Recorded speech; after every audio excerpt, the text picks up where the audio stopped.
Welcome to Friday Friends, RI Elder Info's weekly look at the organizations and individuals providing resources for Rhode Island seniors, caregivers, and professionals.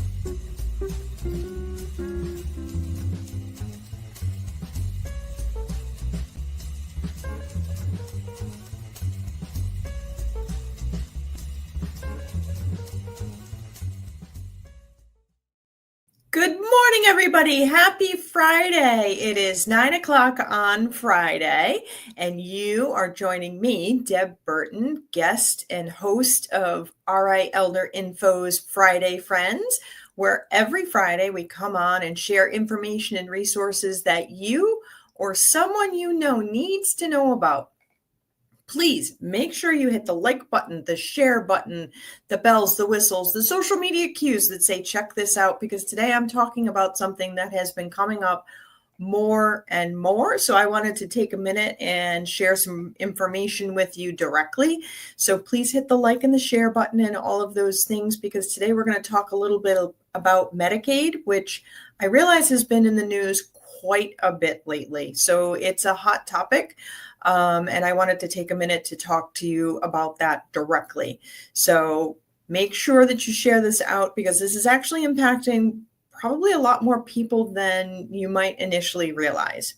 Now, as you all know, we are a 501c3 nonprofit here at RI Elder Info, and we could not bring you the information every week for the last 6 years here on Friday Friends without the support of our sponsors and our individual donors. So please let me give a shout out to our sponsors. Thank you to Point 32 Health Foundation and United Healthcare, and especially McCarthy Law, who supports our Friday Friends efforts every week. Here's a message from McCarthy Law. Here at McCarthy Law, we practice in the areas of estate planning, long-term care planning, elder care law, and residential real estate. Our focus is really on providing peace of mind to our clients. If you're interested in scheduling a consultation with our office, you can feel free to reach out to us at 401-541-5540. You can also reach out via website at www.mccarthylawri.com. You also should check out our social media, both on Facebook, Instagram, and LinkedIn, for some helpful tips and tricks. Okay, folks, so we have heard a lot in the media over the last few weeks regarding Medicaid, changes to Medicaid, all kinds of different pieces of information related to Medicaid programming. I think it's important that I reiterate, Medicare comes because of your age or if you have had a permanent disability. Medicare does not cover long-term care. Super important for folks to understand that. And you say, oh, but wait, Deb, I have the very best Advantage plan. I've got the very great, most expensivest plan. Great. It does not cover long-term care. So that means if you or your loved one needs ongoing care in the home, so not after a crisis, not acute rehab, but ongoing, they need someone to come out and help bathe and dress, or they need to be in a nursing home or an assisted living facility long-term, Medicare does not cover that.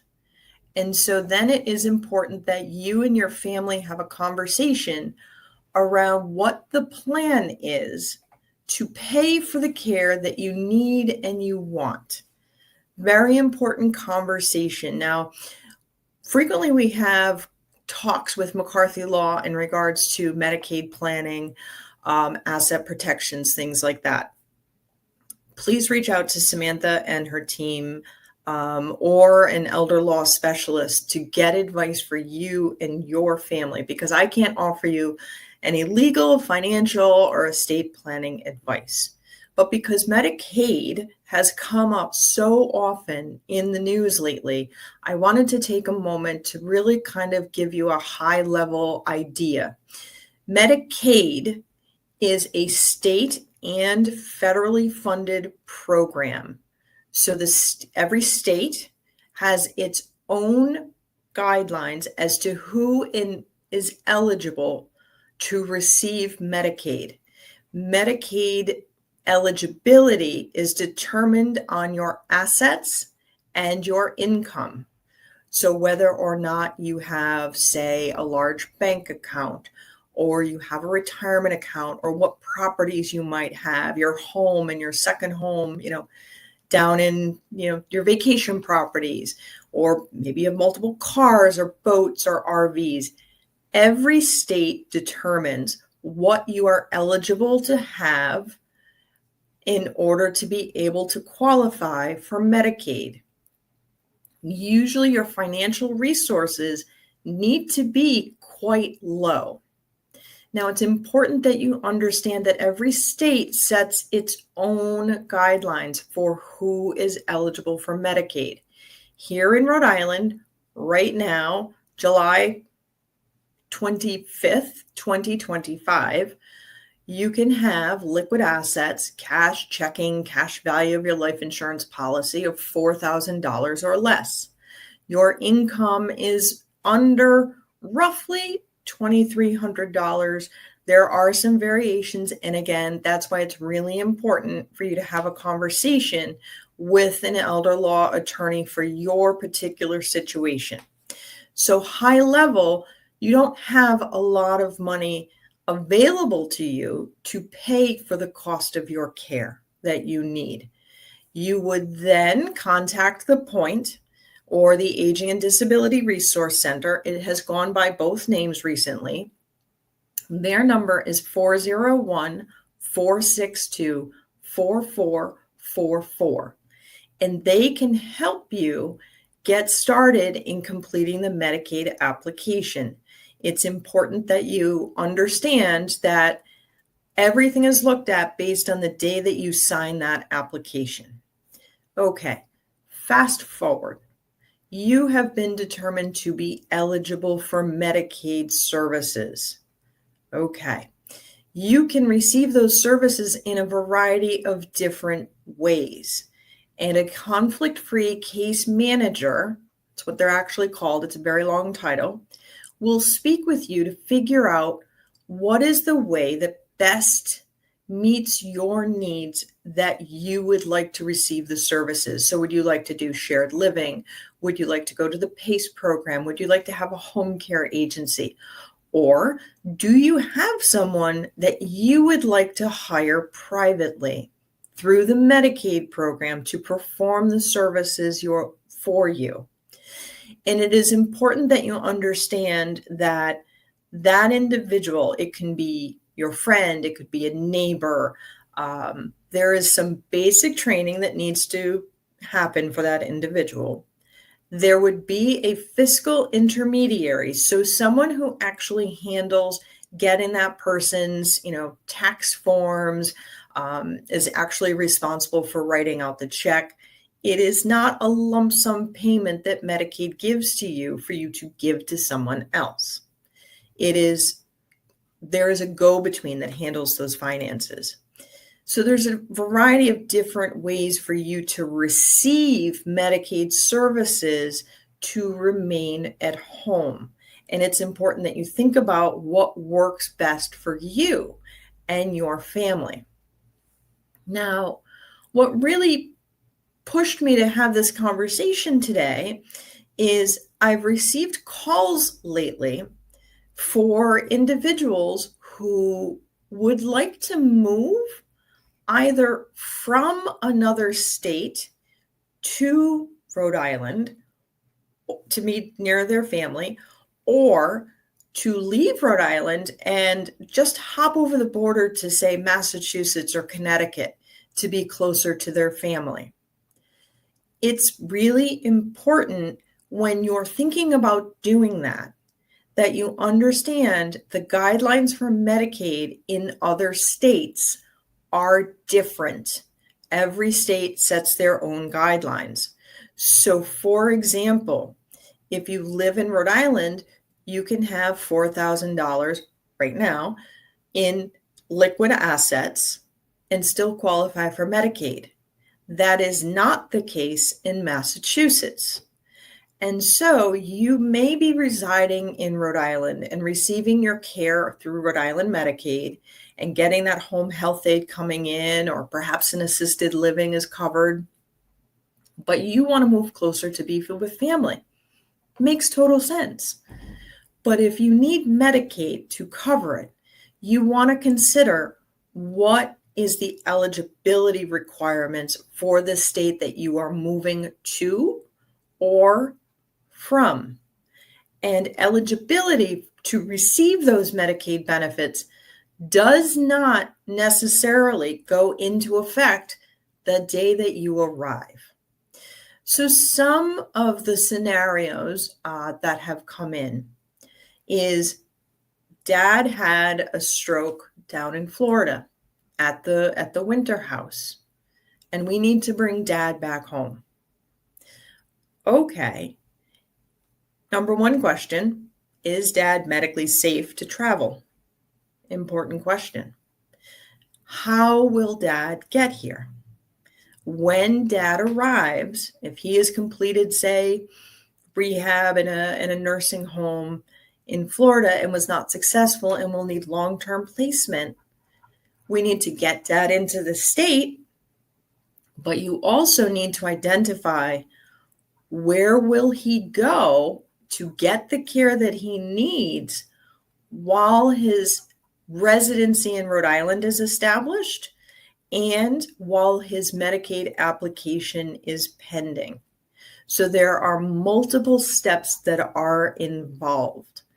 It's always best to speak to an elder law attorney to get some of these pieces straightened out before you start making the moving plans, before you call the moving truck, because you want to make sure your destination state is able to meet the needs that you have before you go. The other question that has come up frequently is, can I hire a family member to provide the care that I need? Many folks out there are struggling, and they are looking to be able to get compensated for the work that they're doing. And please make no mistake, caregiving is work. Very important that we all understand that. You can hire your family members to be your employee. You can make those arrangements, and again, strongly encourage you to speak to an elder law attorney and perhaps a CPA accountant if you are hiring your family members to perform care outside of the scope of a Medicaid service, because you are behaving as an employer. So as an employer, there are certain tax reporting requirements that you want to make sure that you take care of and get those things in the right order before you get started. In the case of you becoming eligible for Medicaid, you again can hire a family member or a friend to perform those services. Medicaid does not provide unlimited amount of services. There will still be parameters that your services would need to fall in, whether that is a quantity of hours per week or a dollar value per month. And it can be somewhat flexible in regards to how you expend those funds. So let me explain that just a little bit more. Say, for example, you're good, say, Monday through Friday. You've got somebody, it's summertime, there's somebody in the house, you're all set. But come, say, Friday night, Saturday night, Sunday night, you need some extra help. And in order to hire someone to fit those hours, you have to be able to offer to pay a little bit more. That is within the Medicaid parameters for you to work out. But you still have a finite budget. So it's not, I will pay them, $1 million an hour so that they can get ahead. No. There is some negotiation rates in there. There is a maximum, and there is also a dollar maximum per month that you can spend. It's a budget. And so sometimes we need something a little extra. We have to pay a little bit more, and it comes out of your overall Medicaid budget. And again, you're not the one directly writing the check. You are the one who is responsible for approving the timesheets. And then a third party will handle all of the 1099s, the tax forms, all of those accounting pieces. So it's really important that as we're hearing changes coming to the Medicaid program, that we are all very clear the difference between Medicare, which we get based on our age or our disability, and Medicaid, and what Medicaid does and does not cover, and how Medicaid determines eligibility by each state. It's important that as changes come in the federal side of these programs, that we have a clear understanding on what the impact to our own family may or may not be. So as we watch the news, it is important to remain informed, but it is also important to understand what is in existence now and how things work now. Because if you need help now, changes coming in a few months aren't particularly relevant because you need help now. So I wanted to take this time with all of these things going on in the news, a lot of talk, a lot of incorrect exchange between the words of Medicare and Medicaid. And when those words are used incorrectly to describe a program, it can get very confusing. So I know that I have shared a lot of information in this very short time. Please feel free to go on the RA Elder Info website under Health and Support for paying for services, because there are other options to pay for care that you might need. And it's important that you understand all of your options available. And it's far more information than I could ever possibly share with you on a single Friday, friends. So please check out the website. And if you have questions, or if you think you might want to apply for Medicaid, you would contact the Aging and Disability Resource Center, formerly known as The Point, and their number is 401-462-4444, and they can review what it is that you want and what it is that you may be eligible for. But to have a basic understanding from the start, visit our website and check it out.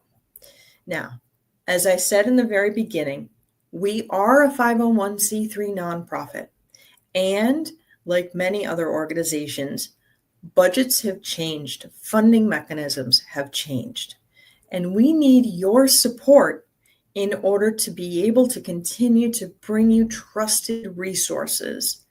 So please, as you visit the RA Elder Info website, please consider hitting the donate button. Every dollar counts. We are a small organization that is very fiscally conscious about making sure our actions are able to help the most number of people that we possibly can.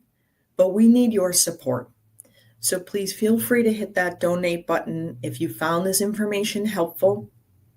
For a reference point, the information on RA Elder Info, if you utilize that information and it helps you or your loved one stay out of a nursing home for even one day, that's over a $400 savings. So if you could spare even the cost of your morning coffee, it will make a difference to so very many people whose lives we touch every week with Friday Friends and all of the multitude of resources that we provide regularly for folks. And we're so grateful to it. And then, in addition, if you have a chance, come on down on Saturday, August 16th, 10 to 1 at the CB Museum Memorial Park. It's at 21 Iafredi Way in North Kingstown, also known as the Daves and Coles Plaza. We are hosting one of the biggest resource fairs and information fests for veterans, their family, the community, and for caregivers, because many of our veterans are also caregivers. We want to get folks connected. Come on down, say hi, let me know that you watch Friday Friends, and meet with more resource providers in one spot than I think we've ever had in the state to date. So I look forward to seeing you all again next week. In the meantime, be well and be kind.